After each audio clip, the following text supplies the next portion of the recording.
Kiujumla mchezo ulikuwa mzuri na tuanze kumshukuru Mwenyezi Mungu kwa kuzijalia timu zote mbili. Mechi imekuwa salama kabisa, mechi nzuri ambayo imekuwa na mvuto, mechi ambayo ukiambiwa man of the match ni Maxim pia Nzengeli hauwezi kuanza kudoubt. Ziko mechi nyingine hapa wanatoka man of the match ambao hawagusi mpira.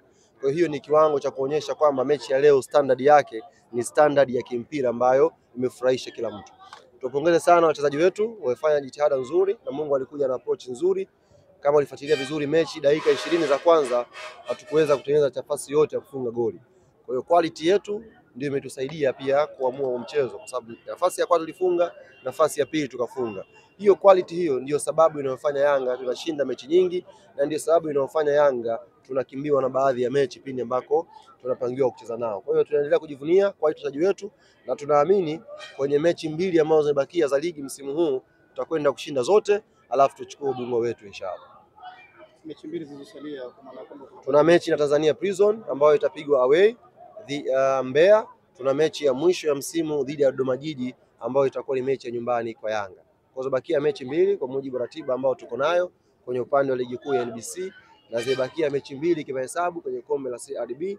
Kama tukishinda mechi ya nusu finali Jumapili dhidi ya JKT, maana yake tutaongeza na huo mchezo wa pili kufika finali. Kiujumla Yanga tuna mechi 4 kufunga msimu wa 24-25 inshallah.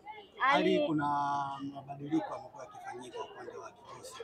Sasa kwa Dennis Nkane tunaona mapinduzi kiwango chake, lakini pia hii leo amepata nafasi ya kucheza na namna kiwango chake kinaongezeka.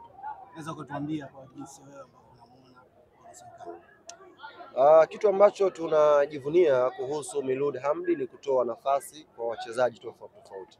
Amekuwa na kikosi chake chote na anawaamini wote kufanya hiyo kazi. Kwa hiyo sio kwa Nkane peke yake.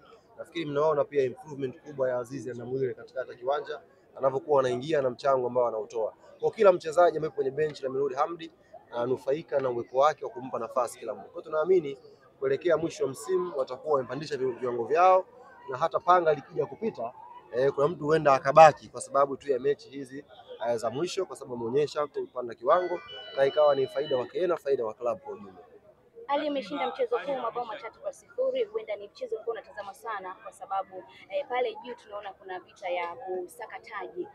Ushindi huu umekuwa na umuhimu kiasi gani kwa upande wenu? Kwanza umezungumza swala la 3-0, maana yake unazungumzia clean sheet nyingine kwa Djigui Diarra, na huu ndo msimu pekee ambao Watanzania mtajifunza kwa urahisi tofauti ya goalkeeper bora na bora goalkeeper. Sio kila mwenye miguu mirefu ni goalkeeper mzuri. Wengine wanaweza kuwa tu kama ule mchezo wa ngongoti zamani.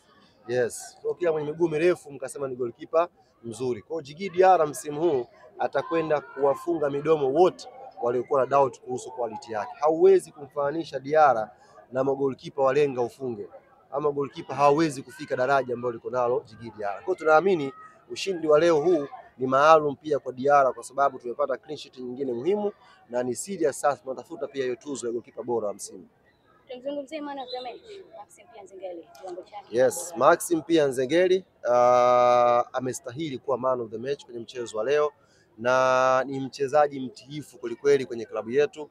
Niwape tu siri ndugu zangu waandishi wa habari, kipindi cha hivi karibuni wavimba macho fulani hivi walianza kujitumisha vimessage, kupiga simu, na Maxi alinionyesha kila namba na kila message iliyokuwa ikimtafuta kwamba njoo huku sijui utafanyaje, lakini Maxim pia Nzengeli akawaambia amekuja Tanzania, anayejua Yanga atacheza Yanga, na kama ikibidi kuondoka Yanga ataondoka Yanga kwenda nje ya mipaka ya Tanzania kwa ajili ya kwenda kutafuta changamoto nyingine, sio hapa. Kwa hiyo kama kuna mtu aidha mnamjua au mnamhisi, kampeni hizi salamu.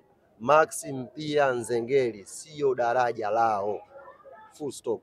Ali, kwenye michezo minne ambayo imesalia kwa mujibu wako wewe, tushuhudie, wewe una mujibu wako?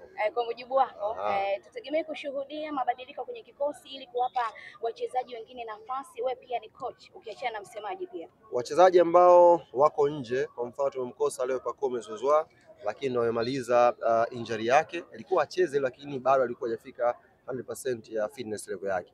Kwa hiyo automatic huyo mtu anaweza kwenda kutumika Mkwakwani. Halidi Aucho hivyo pia na Shadrack Kibo. Kwa hiyo wewe ndo kashuhudia mabadiliko ya wachezaji kutokana na kurejea kwa wachezaji wengine na mahitaji ya huo mchezo wenyewe pale Mkwakwani.